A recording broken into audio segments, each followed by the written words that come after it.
interstitial space. You all got that? Want me to define it again?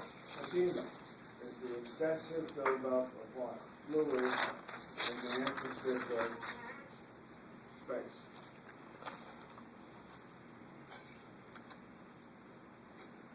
What could cause edema? You want me to give you the big three? Here are the big three that can cause edema. One, and then I'll explain it. High blood pressure.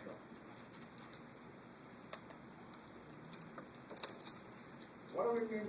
High blood pressure, look, it's the force of the blood on the walls of the vessels.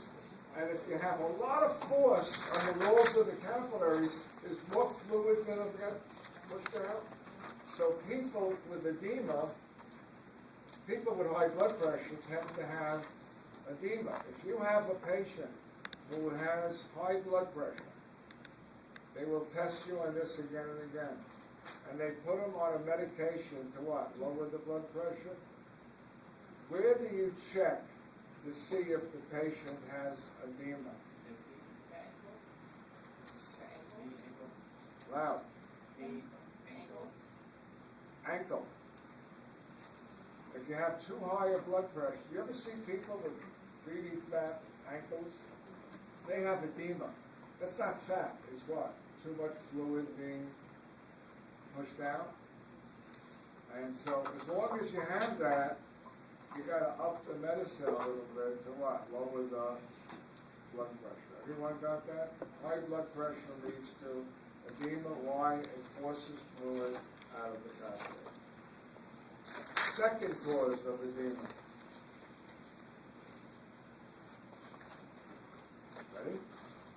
Increase in capillary permeability.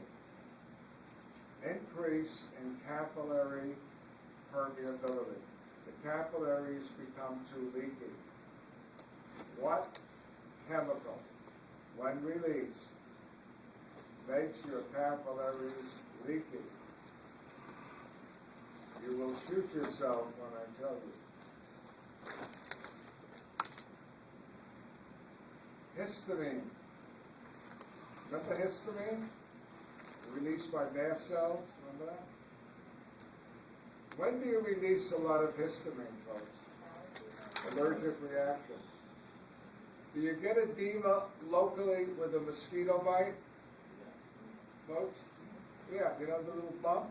Isn't that edema? Why? The poison has caused the release of histamine. That made the local capillaries what? More permeable? Why do you want them more permeable?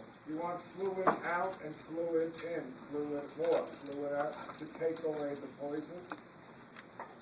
But sometimes the edema isn't that local. You know, like a mosquito bite, some it's more general. So I got bit by a tick. And I'm in Atlantic City and my ankle just blew up and